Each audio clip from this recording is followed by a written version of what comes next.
Hello students. आज हम लोग का टॉपिक है बिग गेम मेथड और पेनल्टी मेथड भी इसको बोला जाता है। ठीक है, तो देखिए इसके हम लोग क्या करते हैं कि पिछले वीडियो में हम लोगों ने क्या देखा था कि कोई भी लीनियर प्रोग्रामिंग प्रॉब्लम को सिंपलेक्स मेथड से कैसे सॉल्व किया जाता है। तो ये जो मेथड है बिग गेम मेथड, ये भी सिंपलेक्स मेथड का एक मॉडिफाइड वर्जन है। ओके, मतलब इससे भी हम लोग क्या करते हैं, कोई भी लीनियर प्रोग्रामिंग प्रॉब्लम को सिंपलेक्स मेथड से सॉल्व करते हैं। बट इसमें अभी क्वेश्चन है कि ये मेथड हम लोग क्यों अप्लाई करेंगे, सिंपलेक्स मेथड में क्यों अप्लाई करेंगे।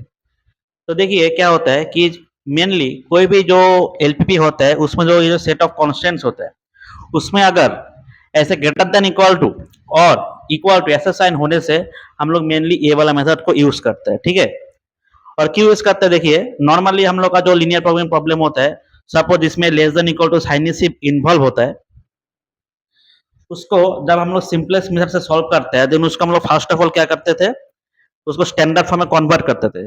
जैसे कि ये वाला जो प्रॉब्लम है इसको स्टैंडर्ड फॉर्म में कन्वर्ट करने के लिए क्या करना पड़ेगा, देखिए गिवन ऑब्जेक्टिव फंक्शन तो ऑलरेडी मैक्सिमाइजेशन फॉर्म में है, तो इसका हम लोग मैक्स जेड लिखेंगे कि max Z equal to 2x1 plus 3x2। Okay, और हम लोग क्या जानते थे, स्टैंडर्ड फॉर्म जो होता है एलपीपी का उसमें less than equal to sign होने से हम लोग स्लैक वेरिएबल को ऐड करते थे और greater than equal to sign होने से एक शार्प प्लस वेरिएबल को माइनस करते थे। ठीक है, इक्वल लाने के लिए।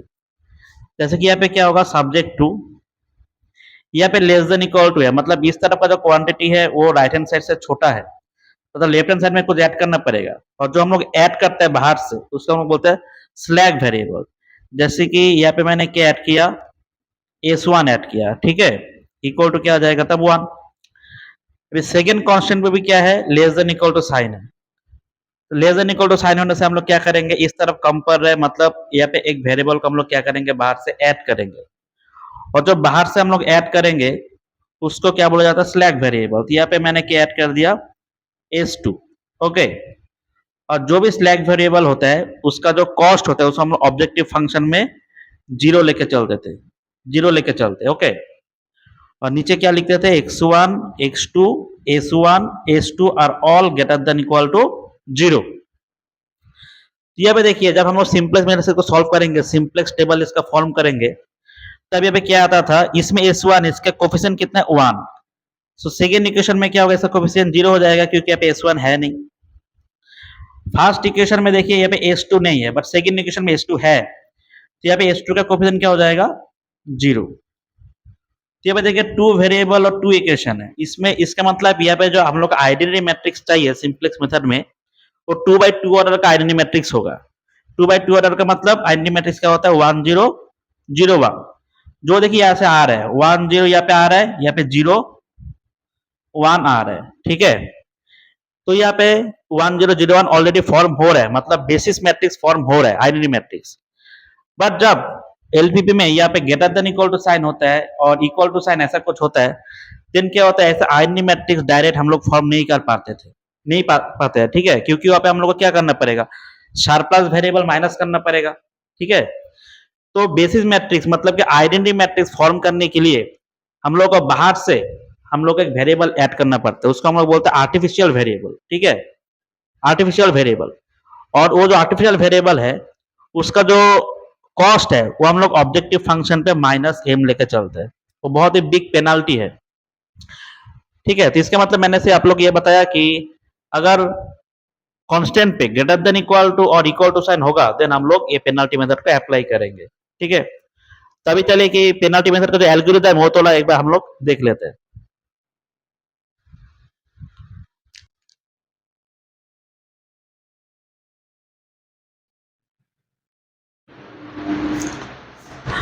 तो यहाँ पे देखिए, तो ये जो बिग एम मेथड है इससे हम लोग कैसे कोई भी लीनियर कोई प्रॉब्लम को सॉल्व करते हैं। ठीक है, तो इसको एल्गोरिथम में स्टेप 1 में क्या बोला है कि express the problem in standard form, मतलब सिंपलेक्स मेथड से हम लोग जब कोई एलपीपी को सॉल्व करते थे पहले, तो उसमें हम लोग क्या करते थे, कोई भी जो एलपीपी है उसको पहले स्टैंडर्ड फॉर्म में कन्वर्ट करते थे।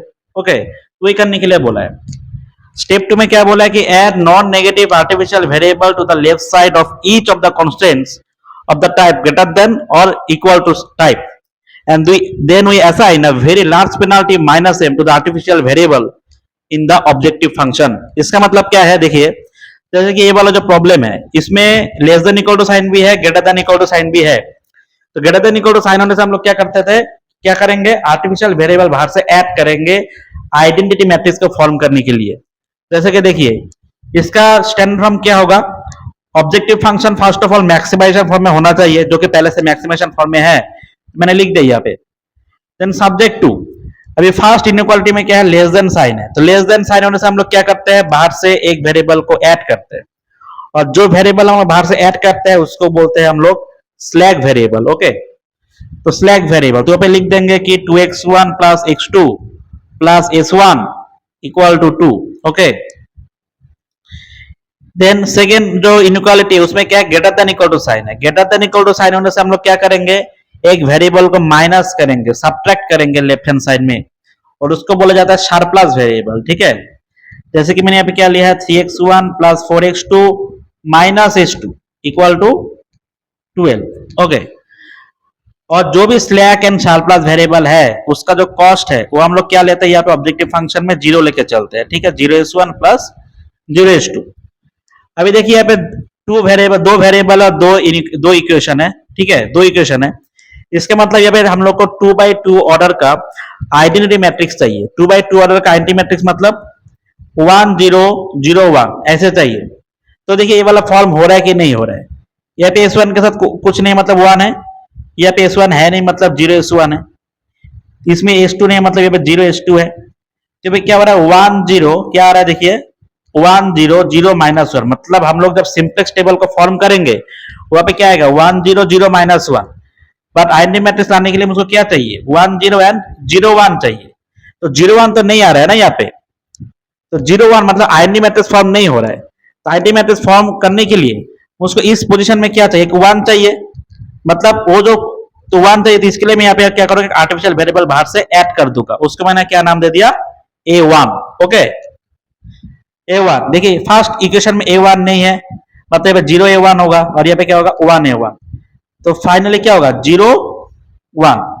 तो देखिए ये दोनों कॉलम मिलके ये वाला जो आइडेंटिटी मैट्रिक्स है ये फॉर्म हो जाएगा। ठीक है, तो ये जो मतलब कि जो आइडेंटिटी मैट्रिक्स है इसको फॉर्म करने के लिए हम लोग बाहर से आर्टिफिशियल वेरिएबल को ऐड करते हैं। ठीक है, और ये जो आर्टिफिशियल वेरिएबल हम लोगों ने बाहर से ऐड किया उसका जो कॉस्ट है वो ऑब्जेक्टिव फंक्शन में हम लोग एक बहुत बड़ा पेनल्टी देना पड़ेगा, और उसमें वो बोलते हैं minus M, that is minus M a1। जब एम जो है वो खुद बहुत बड़ा पॉजिटिव क्वांटिटी होता है। ठीक है, तो यहाँ पे बोला है कि जो आर्टिफिशियल वेरिएबल है उसको माइनस एम देना पड़ेगा ऑब्जेक्टिव फंक्शन में, उसका कॉस्ट। देन आपको क्या करना है, कुछ भी नहीं, उसके बाद आपको यहाँ पे सिर्फ लिखना है कि x1 x2 s1 s2 and a1 are all greater than equal to 0। Okay, and then ये जो एलपीपी है इसको हम लोग एज इट इज, जो हम लोगों ने पिछले वीडियो में देखा था सिंप्लेक्स मेथड, उससे सॉल्व करते हुए जाना है। बट अब सिंप्लेक्स से हम लोग इसको सॉल्व करेंगे तब आपको कहां तक सॉल्व करना है।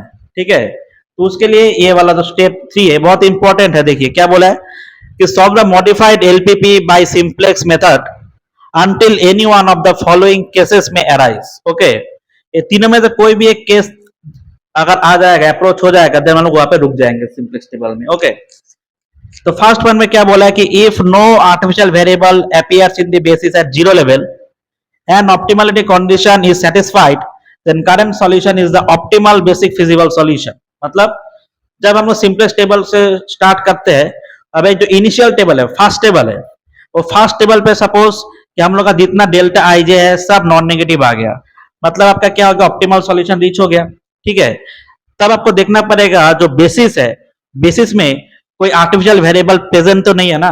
अगर प्रेजेंट नहीं है तो ये हम लोग का क्या हो जाएगा, ऑप्टिमल बेसिक फिजिबल सॉल्यूशन हो जाएगा। ठीक है, मतलब सेकंड स्टेप में क्या बोला है कि if at least one artificial variable is there in the basis at 0 level and optimality condition is satisfied then current solution is optimal basic feasible solution। मतलब ये सपोज के जो 0 लेवल है, मतलब जो इनिशियल स्टेज है सिंपलेक्स टेबल का, उसमें सपोज कि आपका सब डेल्टा आई क्या आ गया, नॉन नेगेटिव आ गया।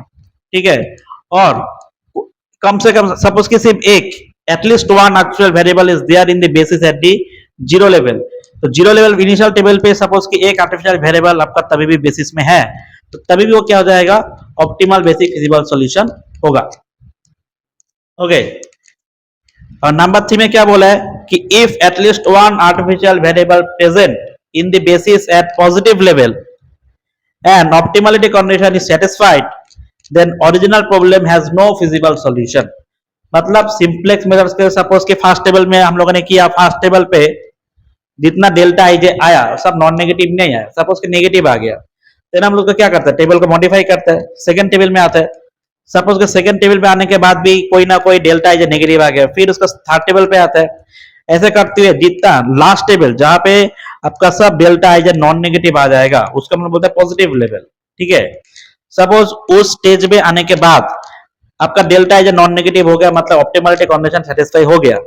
बट उसमें क्या होता है कि सपोज कि एक कम से कम एक एटलीस्ट वन आर्टिफिशियल वेरिएबल तभी भी बेसिस में प्रेजेंट है, तो ऐसे केस में हम लोग का जो एलपीपी है, गिवन एलपीपी है, उसका कोई भी फिजिबल सॉल्यूशन एग्जिस्ट नहीं करता है। ठीक है, और इस टाइप का सॉल्यूशन को हम लोग बोलते हैं स्यूडो ऑप्टिमल सॉल्यूशन। ठीक है, तो आपका ये जो तीनों स्टेप है, ये तीनों स्टेप बहुत इंपॉर्टेंट है। ठीक है, तो चलिए अभी हम लोग ये वाला जो प्रॉब्लम है इसको हम लोग आर्टिफिशियल मतलब कि बीगेम मेथड से सॉल्व करते हुए देखते हैं। ठीक है,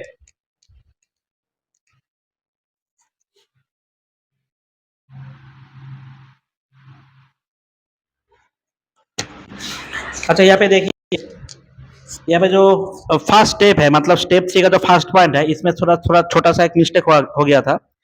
यहाँ पे क्या है कि if no artificial variable appears in the basis, zero level नहीं है, मतलब क्या बोल रहा है कि हम लोग सिंपलेस्ट मेथड से जब मतलब बिगेम मेथड से जब सॉल्व करेंगे हम लोग, तब करते हुए जाना है सिंपलेस्ट मेथड से। अगर कोई टेबल जो फाइनल टेबल है उसमें जाके हम लोगों ने क्या देखा कि ऑप्टिमलिटी कंडीशन सेटिस्फाई हो चुका है, मतलब सब डेल्टा आई नॉन नेगेटिव आ गया। ओके, और उसमें बेसिस में कोई भी आर्टिफिशियल वेरिएबल प्रेजेंट नहीं है, तो वही क्या हो जाएगा हम लोग का ऑप्टिमल बेसिक फिजिबल सॉल्यूशन। और बाकी दोनों पॉइंट हम लोग को जो बताए वही है। ठीक है,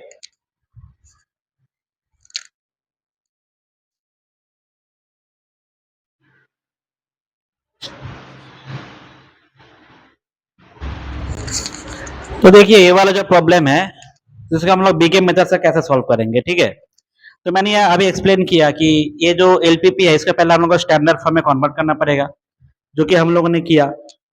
ठीक है, अभी ये जो टेबल है, जो वैल्यूज है, इसका हम लोग सिंपलेस्ट टेबल पे पुट करेंगे। ठीक है, सो ये होता है हम लोग का कोई भी सिंपलेस्ट टेबल का जनरल फॉर्म, पिछले वीडियो में आप देख सकते हैं। तो देखिए x1 का कोफिशिएंट क्या क्या है, 2 3, यहाँ पे हम लोग क्या लिखेंगे 2 3। x2 का क्या है 1 4 1 4। s1 का क्या है देखिए 1 0 1 0। s2 का कोफिशिएंट क्या है 0 -1। a1 का कितना है देखिए 0 1।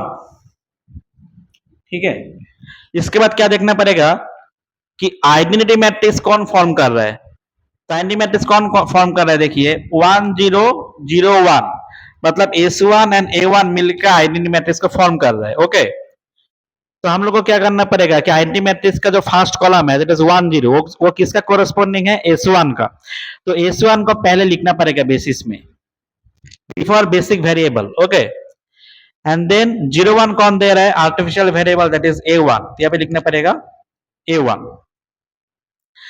देन CB मतलब कॉस्ट ऑफ बेसिक वेरिएबल। देखिए कॉस्ट हम लोग ऑब्जेक्टिव फंक्शन से चेक करते हैं, x1 का कॉस्ट क्या है 0 और a1 का कॉस्ट क्या है -m। s1 का कॉस्ट है 0, a1 का कॉस्ट है -m। तो यहाँ पे देखिए xb मतलब राइट हैंड साइड में क्या क्या है, राइट हैंड साइड में देखिए हम लोग क्या है 2n 12, 2n 12 लिख लिया। अभी इसको हम लोग क्या करेंगे, सिंपलेक्स मेथड से इसको सॉल्व करेंगे, सिंपलेक्स मेथड से सॉल्व करेंगे। सिंपलेक्स मेथड का जो पहला स्टेप है उसका हम लोग क्या बोलते थे, Z J, that is summation CB into x जे।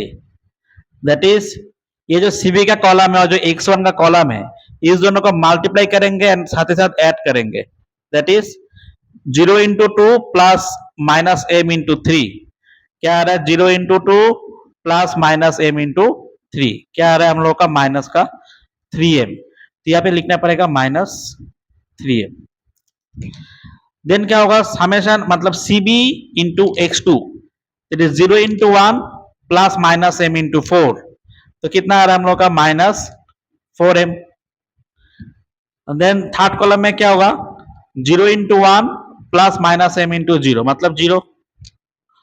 यहाँ पे क्या होगा, 0 into 0 plus minus m into -1 that is plus m। Then A1 column में क्या होगा, 0 into 0 plus minus m into 1 that is -m। अच्छा, यहाँ पे और एक चीज लिखना पड़ेगा, CJ that is cost of the variables. That is x1 का कॉस्ट क्या है यहाँ पे 3, x2 का कॉस्ट क्या है यहाँ पे 2, एंड S1 का कॉस्ट है 0, S2 का कॉस्ट है 0 एंड A1 का कॉस्ट है -m। ओके, देन इसके बाद निकालना delta J. Delta J, what is delta J, that is Z J minus C J, Z J minus C J, that is -3m -3, that is क्या आ रहा है हम लोग का -3m -3। फिर क्या आएगा -4m -2, देन आएगा 0 -0 that is 0, m -0 m -m -m that is 0। तो देखिए यहाँ पे हम लोग को क्या था, ऑप्टिमलिटी कंडीशन के लिए क्या था, ये सब डेल्टा जे जो है वो नॉन नेगेटिव होना पड़ेगा, मतलब आइदर 0 और नहीं तो पॉजिटिव, तब जाकर ऑप्टिमलिटी कंडीशन सेटिस्फाई होता है। बट यहाँ पे क्या हो गया, जो एम का वैल्यू है, एम क्या होता है, बहुत बड़ा वैल्यू होता है, पॉजिटिव क्वांटिटी होता है।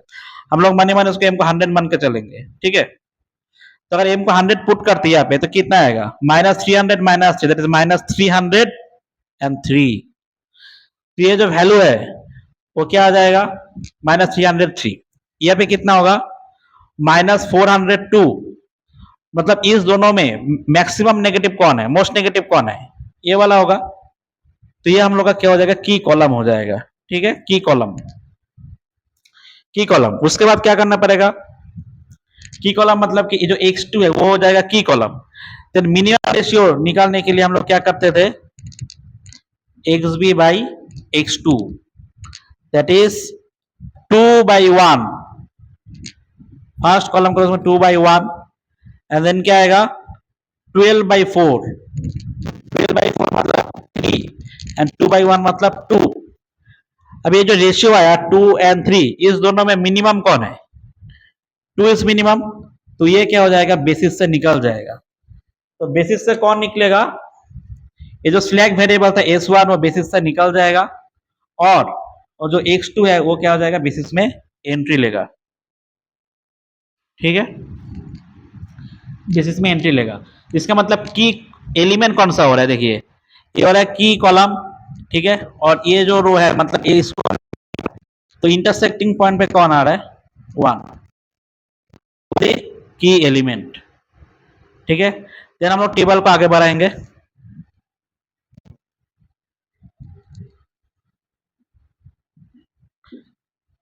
देन S1 निकल गया और कौन आ गया, x2 आ गया, x2 आ गया यहाँ पे A1। ओके, अब x2 का कॉस्ट कितना है 2 और A1 का कॉस्ट कितना है -m। ओके, देन क्या करना पड़ेगा, देखिए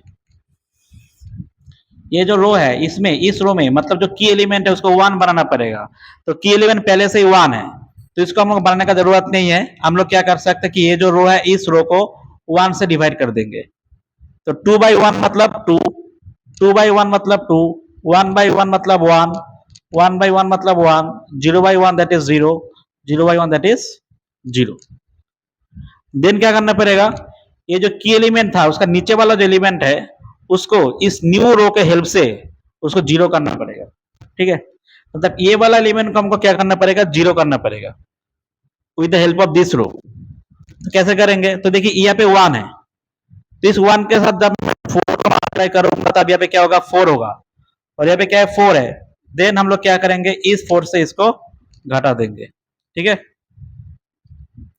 तो कितना आ जाएगा 0। मतलब हम लोग क्या करेंगे, जो न्यू रो है, जो न्यू रो है उस रो के साथ 4 को मल्टीप्लाई करेंगे, ठीक है। न्यू रो के साथ क्या करेंगे, 4 को मल्टीप्लाई करेंगे, और देन जो सेकेंड रो था उससे उसको घटा देंगे। ये वाला ऑपरेशन हम लोग अप्लाई करेंगे। मतलब क्या हो रहा है देखिए, जो ओल्ड रो है, ये जो रो है इसको हम लोग 4 से मल्टीप्लाई करते हैं। क्या आ रहा है बोलिए, 4 into two that is 4 into two 8, 4 into 1 4, 4 into 1 4, 4 into 0 0, 4 into 0 0। और जो ओल्ड रो था मतलब 12 3 4 0 -1 एंड 1। ओके, अभी सेकेंड रो से फर्स्ट रो का हम लोग घटा देंगे ताकि इस पोजीशन पे 0 आ जाए। So 12 minus 8 that is 4, 3 minus 8 minus 5, 4 minus 4 0, 0 minus 4 minus 4, minus 1 minus 0 minus 1, 1 minus 0 1। Okay, ठीक है। फिर से हम लोग क्या करेंगे, यहाँ पे जेड जे निकालेंगे, that is summation C B X J 2 into two plus minus M into -5 that is 4 प्लस 5m। यहाँ पे क्या हो रहा है, 2 into 1 plus minus M into 0 that is 2 आ रहा है। ये पे देखिए 2 into 1 plus minus M into -4 that is 2 plus 4m आ रहा है। तो यहाँ पे 2 into 0 plus minus M into -1 that is m आ रहा है। ये पे 2 into 0 plus minus M into 1 that is -m आ रहा है। ओके, देन हम लोग क्या निकालेंगे, delta J. What is delta J, delta J is Z J minus C J that is, ये हो गया जेड जे और ये ऊपर फर्स्ट लाइन में वो क्या है, सी जे। तो 4 प्लस 5m माइनस 3 कितना हो रहा है, 1 plus 5m, 2 minus 2 that is 0, 2 plus 4m minus 0 that is 2 plus 4m, m minus 0 that is m, minus m minus of minus m that is 0। तो देखिए यहाँ पे जो m का वैल्यू था हम लोग मनी मान 100 टका चल रहे थे, तो m इक्वल टू 100 पुट करने से ये वैल्यू भी पॉजिटिव है, ये वैल्यू भी पॉजिटिव है, ये वैल्यू भी पॉजिटिव है और ये दोनों क्या है, नॉन नेगेटिव है, मतलब 0 है। इसका मतलब that since there is all delta I जो आ गया, क्या आ गया, नॉन नेगेटिव आ गया, that is optimal solution has been reached. सो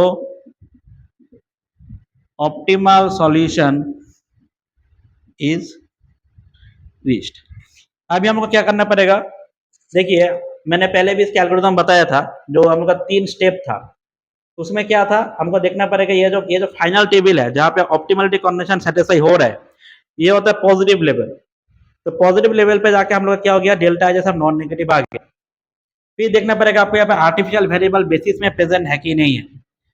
तो हम लोग का जो यहाँ पे जो एल्गोरिथम का जो स्टेप 3 था, उसका जो थर्ड पॉइंट था, उसमें क्या बोला गया था कि if there is at least one artificial variable present in the basis at positive level and optimality condition is satisfied, then the current solution has no feasible solution। मतलब यहाँ पे देखिए जो आर्टिफिशियल वेरिएबल है a1 वो basis में अभी तक प्रेजेंट है और ये पॉजिटिव लेवल है, इसका मतलब ये जो एलपीपी है इसका कोई भी फिजिबल सॉल्यूशन एग्जिस्ट नहीं करेगा और इसका हम लोग बोलता है स्यूडो ऑप्टिमल सॉल्यूशन। ओके, तो ये हम लोग यहाँ पे लिख देंगे, and since one artificial variable